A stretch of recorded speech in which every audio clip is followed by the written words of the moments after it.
Today's daf is daf Chof Aleph. We are going to begin on daf Chof, a little bit towards the top of the line. Chof Aleph is today's daf. Chof Amud Beis. We're going to start by Tanan. Okay, so now the Gemara had a suffix b'chlal if zenena, if somebody zenena v'zelei chaser, if does he have to, could he charge rent or not? For example, the Gemara brought a case of a squatter. Guy squats in somebody's backyard or somebody's courtyard. And the guy anyway, the owner is anyways not renting it out. So does the squatter now say, at the end of the day, no one's renting it. What do you care that I'm there? I have no, and you nothing doesn't lack. You don't lack anything. So can he charge rent or not? So now the Gemara says like this. Now we learned in a Mishnah. This is a Mishnah of Bava Kamah Daf. The Mishnah says like this. Hamakiv chaveri mishal zhuchay. So there's a nice picture of that in Rashi. If let's say somebody, for example, let's say Reuven had 3 fields from 3 different angles, and Shimon's field was in the middle. So you see a picture of Rashi. Reuven's field is right 1, 2, 3. It's surrounded by Shimon's field is in the middle, and Shimon's 3 field, Reuven's 3 fields are surrounding Shimon's fields. So like this. And okay, so Hamakiv Chaveri Mishal Juchaysev and Vigodar Sadishanim Sashnim Sashtishis. So Reuven's field is surrounding Shimon's field. So what did Reuven do? Reuven made a 3-wall fence around Shimon's field. So what's the halacha? We don't expect, or we can't demand from Shimon that he should pay for some of the fence. Why not? Because at the end of the day, Shimon's field is open on one end, so his field is not really guarded. Now, so that's what the Mishnah says. That's the din. So now the Gemara is medayek this. But what if Reuven would have went ahead and put a 4th fence? We're starting Chof. Chof Amud Beis by Tanan. You got it? Yeah. So the Gemara is medayek this. But what if it would be, let's say, he would have had a 4th wall, so he would have made a 4th fence. So now it comes out that Shimon has enough from the Shimon's whole entire fence is surrounded. So what's the halacha? Mechayiv and Eisei. We are mechayiv. We make Shimon pay for some of the field. Right? It's very relevant nowadays. You have neighbors, right? Everyone in Crown Heights or in Brooklyn is back-to-back neighbors. Everyone is how do you say it's they're right. Everything is attached over here. There's no detail. Very few. Thank you very much. There's very detached houses. So now you have an attached house, and you guys are sharing a wall together. So what if one of the neighbors wants to make a new wall? Who has to pay for it? Can he go ahead and make the neighbor now pay for some of the wall? Say, look, we share a wall together. Maybe you pay half, I pay half. So now you have neighbor 1 says, I want to make a new wall. Neighbor 2 says, I don't need a new wall. I'm fine with the old wall. So it's very... What? All right. Thank you. So now, anyway, from over here, so the Gemara is medayek this. So what do you see? Shmami, no, we see that in the case of zenena v'zelei chaser, where one guy has hana and the other guy doesn't lack anything. Well, because Shimon, the fact that Shimon does have hana from Reuven's gather, and Reuven doesn't. What does Reuven care if Shimon has hana from his work? So l'cheda, the same thing is somebody who's hadar b'chatzer chavedei, which the chaver, thank you, is anyways not renting it out. What do we see from here? That he's chayiv. Why? Because in the case of amakas chavedei mishal shuchesov, and now he went ahead and put a 4th wall there. We make Shimon pay for it. Why do you make Shimon pay for it? Reuven anyways has to put up the wall there. He's anyways wants to put up the wall. So what does Shimon care? Alama, you see that in the case of zenena v'zelei chaser, mechayiv and eisei. So hadar b'chatzer chavedei. And even though he anyways is not renting it out, right? You say like a guy says, "Oh, can I stay in your apartment? Okay, we're gonna have this soon. It's anyway empty. So what do you see from here? It doesn't matter. Anyway empty. You gotta pay for it. Exactly. So my answer is no. Shani Osam, it's different. You can't bring a raya that in the case of Zen and V'zalei Chazer is chayiv. Why? What do you call it? By the gate. By the gate. Why not? The Amalek, because Reuven can tell Shimon, Ad Gadam Talei Kefi Yiseda. You, Reuven, can tell Shimon, you're the one who caused me to make an extra wall. Because if your field would not be there, then the outer walls would have been enough, the outer walls that I made. But now that your field is in the middle, I have to go ahead and make an inner fence because of you. And that's why, in the case, this could be a case of Zenan of Zalei Chassid that he'll be chayiv to pay. Okay, now the Gemara wants to bring a raya from Rabbi Yasi in regards to this Mishnah as that he's potter. Toshma, we learned to come and hear a raya from the Brisa. Look at the other fence. I don't understand. So look in Rashi. Yeah, look in Rashi. Reuven has an outer fence. Now, Shimon, his field is here, so Reuven goes and makes now another fence in middle. A three-walled fence. Now, Reuven could tell Shimon, if your field wouldn't be there, all I would have to do is buy enough metal or whatever the fence is made out for the outer part of the wall. But now that you're there, I have to make Vike another three fences. That's the way I understood Rashi. Okay, Toshma, Amar Rabbi Yasi says, Im Amad Nika v'Godar Eserivis. If after Reuven went ahead and surrounded three sides, Amad Nikif, so now the Nikif got up v'Godar Erivis. So what happened if, let's say, the owner surrounded the inner field, if the owner of the surrounded, in other words, the inner field arose and it closed the fourth side on his own. So Beis Din now, the Beis Din imposes him the obligation to pay his share of all, as through his actions he demonstrated that he was interested in having the fence. So what's the Gemara Medayik? Taimid the Godar Nikaf. What's the reason why we make him pay? Is because the owner of the surrounded field arose and enclosed the fourth side.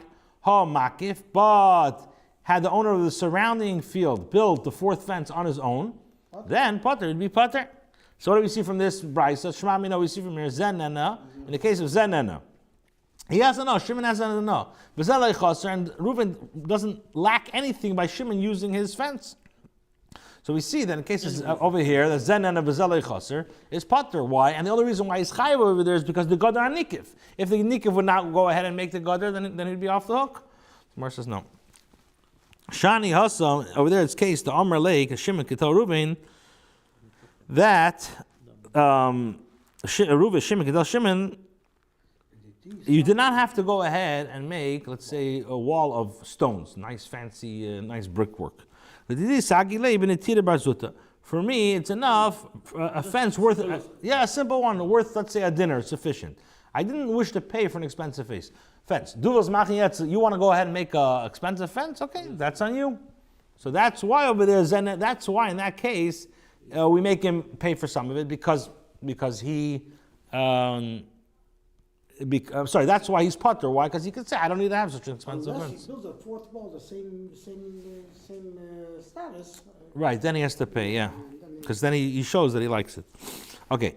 So now the Gemara brings another Mishnah to be patient at this suffix. Tashman, the Gemara Bava Metzia, Mishnah Bava Metzia, Habayis v'aliyah shoshnayim.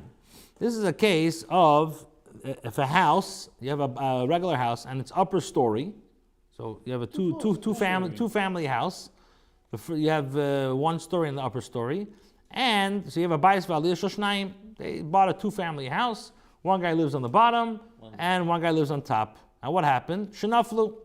The house collapsed. So now it necessitates that the entire structure needs to be rebuilt. The whole house collapsed. So Omer Bala Bayis Livnes. So what happens? The owner of the upper story tells now the owner of the lower story of the house, you go build the lower story again. So now that you build the lower story, I can go ahead and build the upper story. Now, but the owner of the lower story doesn't want to do so.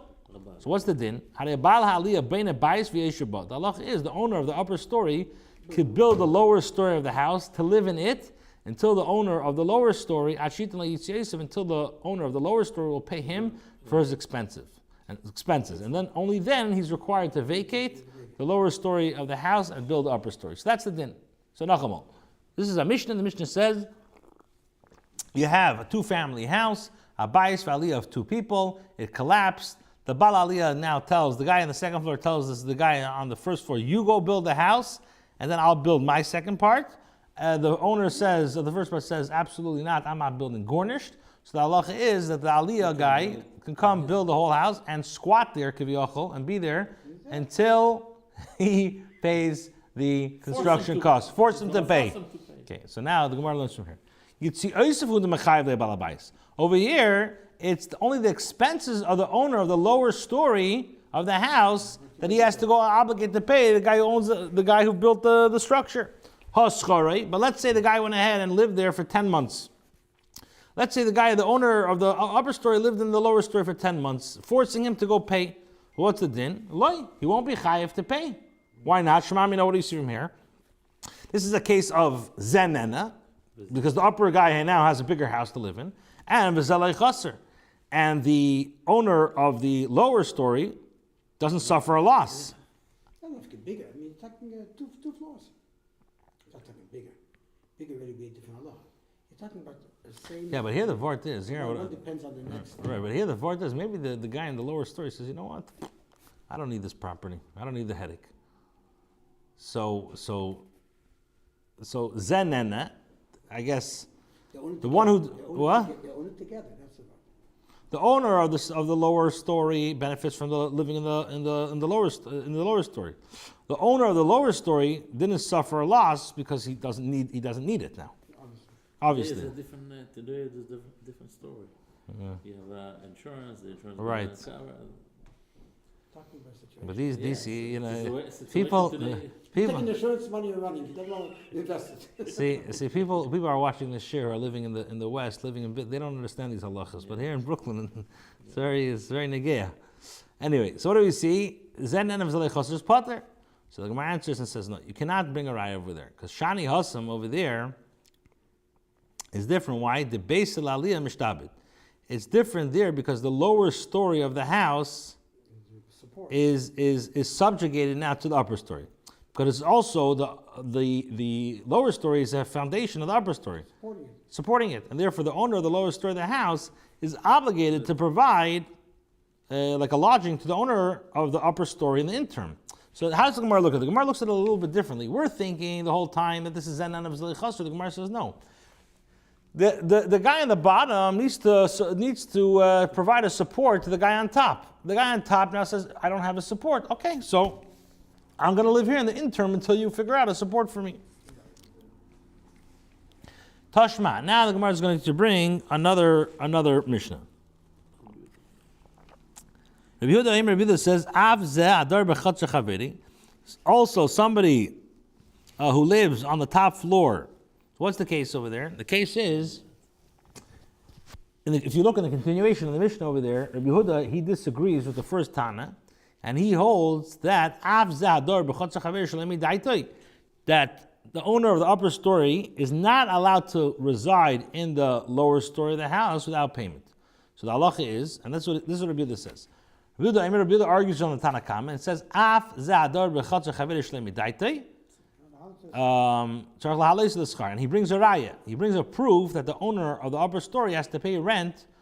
Is from the halacha that even this who lives in another courtyard without his knowledge must pay him rent. So Shmami, no. What do we see from here? Conclude from this Mishnah. Zeh nena b'zeh lo yichaser. In the case of a person who derives benefit and the one does not suffer a loss, the one who derives benefit is chayiv, is obligated to pay. I see from this case over here that hador b'chatzer chaveri shalemi daitei, and it doesn't affect him any at all. So the Gemara sachayev. So the Gemara answers and says, the Gemara rejects this and says, no, Shani Hasam, it's different there. Why? Because there it's possible to claim that the owner of the lower story suffers a loss mishum shachrirusa de ashiasa, due to the blackening of the walls. Shachrirusa de ashiasa, the wear. Because when a person lives in a home, the value of the home, like you said, the wear and tear depreciates due to the use. So that's why because at the end of the day, So it's not the end of Zilei Chassid, it's a Chassid. exactly, chassid. So that's what he has to pay. Expensive. Yeah, the what do you call it? The wear and tear depreciates the value. It's exactly like when people go into the rent-a-car, the car is still standing over here. Let me use it. Exactly. What do you care?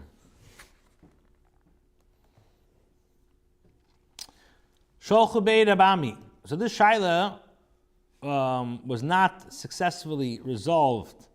So Sholchu beid abami. They sent this shaila to the yeshiva of Ami to ask him his opinion. So Rabbi said, "V'chima asalei." And what did the squatter? Notice, "V'chima asalei." What did the squatter do to the owner? Ma'chisrei. What loss did he cause him? Umahazek. And what damage did he do? Rabbi holds that if this one derives hano, and that one does not suffer a loss, so the no payment is necessary. So when they asked this dilemma, Rabbi Bar Abba Omar, so when they asked about this shaila, so Rabbi Bar Abba Omar nisyashiv badover. So he says, let us consider this matter. Now, hadar shalchu kamed Rabbi Bar Abba. So after waiting and not receiving a answer from Rabbi Bar Abba, so Hadar Shachul Kamei Rabbi Bar Abba Omar, he said, Kula Shochel Livazli. They kept sending me the shaila, and I found. She said, "This Kula Shochel Livazli. Ilu Ashkei B'Taime." Had I would have went ahead and found the reason, Shachina Lahu, but I have not sent them a reply. In other words, he's saying they should have realized that Rabbi Bar Abba did not have an answer to them. That's why he didn't answer. Okay, Itmar. It was stated as Rabbi Kana Rabbi Yechon. Rabbi Kana says the name Rabbi Yechon. Ein tzarich lahalis le'sochar.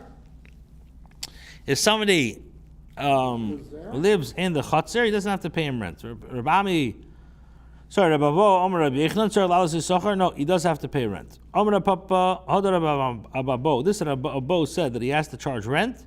La befedish itmar el mechlal iter. He didn't say in the name befedish. You're talking the upstairs who lives downstairs. The chutzner or the case of the chutzner? That was the case of the chutzner. Okay, so he says lab befedish ma'ala mechlal itmar. He didn't hear it befedish, but it's in mechlal. Why? The time we learned in a Mishnah. This is a Mishnah Meila says, not all. If let's say the gizber, which is the treasurer, who's memuna on hektish, he went ahead and he took either evan or a kadesh or hektish. He took either a stone or a beam of hektish for himself. So the halach is harzelei mol. He's not over on Meila. Why? Because he was not mishana the rishus. Because the gizbar, even before he took it for himself, it was always in his rishus. So in order to be over Meila, you have to be mishana the rishus, which he didn't. Harzelei mol. Now, if let's say he gives a stone of the Beis Hamikdash to his friend, and his friend bought it, since the gizbar has rishus to give it, who mol? The gizbar is over Meila. Why? Because it went from hektish to chulin. However, v'chaver le'mol, because since the gizbar took it to chulin, it belongs to him. Now, what if the gizbar did not go ahead and take it from rishus hektish, but b'no l'teich beis? He took a stone and he built it in his house. So the halach is harei le'mol ad sheyoder tachto shava pruta. He's not over Meila until he lived under, and he had at least the shear of shava pruta. V'amar Shmuel, and Shmuel says that the Mishnah said that if his door tachta shava pruta is mol u'shenich al pi aruba, that he put it on like a skylight. He didn't. It wasn't keveya in the building. Built it into the beams. But if let's say he built it in the beams, so through the shinoi he took it now from hektish. And now Rabbi Abo stand in front of Rabbi Yechon.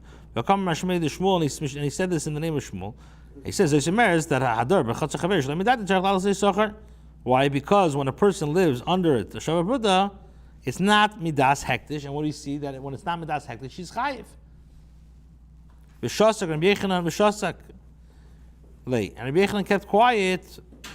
Now, Rabbi Abo Savar thought the fact that Rabbi Yechon was quiet, he agrees to him. And the question and the answer is that no, he didn't listen. Rabbi Yechon didn't listen to his words. Why? Because he said that it's not the same.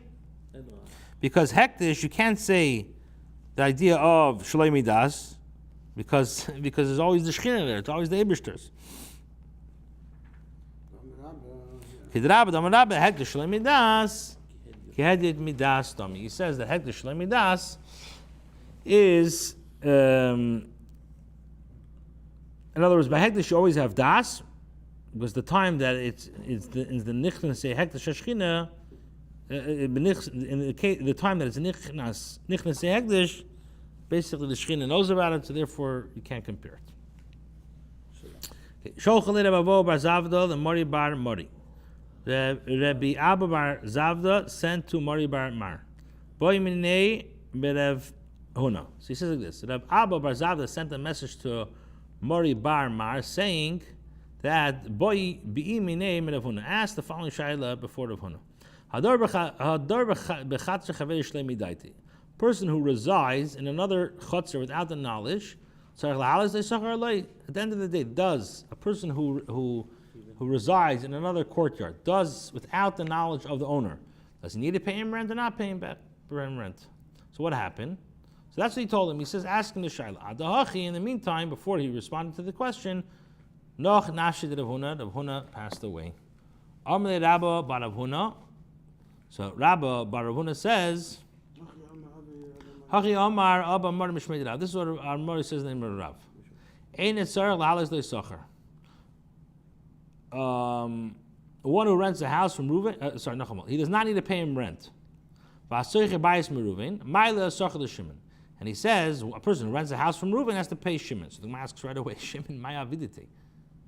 What does Shimon have to do with this? He rents a house from Reuven, he pays Shimon, like what's the kind, like Makesher? So the Gemara says, no, Hachi Kamah, this is what he means to say. Nimtza habayis shel Shimon, if he discovered that the house that he rented did not actually belong to a guy, rented a house, and Reuven comes as the landlord, I'm the balabais. And now it comes out that Reuven realizes that this guy is renting it to Shlei B'Rishus. The halacha is ma'ilei socher, he has to pay rent to Shimon. That's the halacha. So the Gemara asks like this. Tarti. So the Gemara says, did Rav Huna state two halachas which are says to each other, which contradict each other? Why? Because on the one hand he says that a person whose dor b'chatzar chavede shloi midas of the owner does not need to pay him rent. That's what Rav Huna says.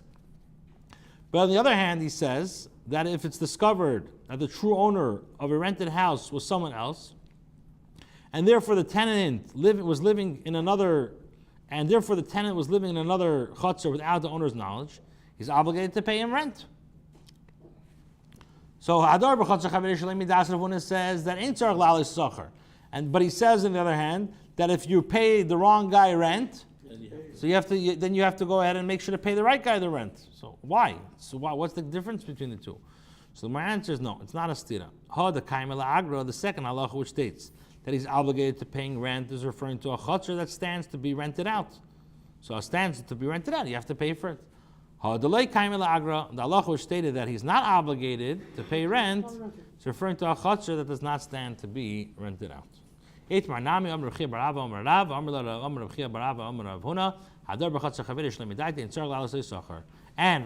bayis mibnei ha'ir, a person who rents out. So first of all, a person who resides in another courtyard without his knowledge does not need to pay rent. And a person who rents out a house from the residents of the city, a person who rents a house from the residents of the city must pay rent to the owners. So Gemara says, owners, what do they have to do with it? The case concerns a person who rents a property from the residents of the city. In other words, the house is public property. So the Gemara answers and says, this is what it means to say. If it's discovered that the house did have owners, Mailin lohen socher. So if it's discovered that the house did have owners and was not public property, the renters must pay rent to those who own it. So the Gemara says again, Tarti, you have two halachas which say to each other. So the Gemara answers how the kaima la'agra, the kaima la'agra, the same thing. It depends if the courtyard stands to be rented out or not. Okay. Amar of schera, Amar Rav Huna, Amar Rav. Hadar b'chatzar chavei shlei midaita ein tzarich l'halas socher. For a person who resides in another person's chutzner without his knowledge, he does not need to pay him rent. Why? Because the pasuk says, "Ushiya yukas shar." He says, and the gate is struck into ruin. In other words, a house which is not lived in will collapse at some point. So hear this out: a person who lives in another person's uninhabited house is providing a service to him, because he says, if not for me, your house would fall apart. Omar Mar Baravashi Lidi Chazili. He says, I saw this ruin and a menaged chiteda It looked like an ox gored it. In other words, it looked like it was devastating. He says a home that is lived in it is settled and safeguarded. A home that's not lived in it and no one looks after it, it's a churva. Fred the Gemara. Exactly. So the Gemara says, "My benai. What's the difference between Rabbi Yosef and Rav and Rabbi Yosef?" So my answer says, the difference between them is with regards to a house that the owner uses to store wood and straw. In other words, the house is not empty and desolate, but there's nobody living in it. It's a warehouse. According to Rabbi Yosef's reasoning, a squatter there would not have to pay rent to the owner because he says, I'm providing a service for you. There was a certain man who built a mansion on a garbage heap belonging to orphans. There was a garbage heap that belonged to orphans. Yeah, the guy possessed and built a mansion there. Rav Nachman now confiscated his mansion from him because he didn't pay the owner of the property. So the Gemara says, does he hold that a person who resides in another courtyard without the knowledge has to pay rent? The Gemara says, no. The Gemara says like this. In that story, is the case of these Carmanians. They were from like the nomadic tribes that were initially living on the property. And at least they paid the same something. So Amrlei, so what happened was the Rav Nachman told him, Zil Paisinu liasmi, go give the same something.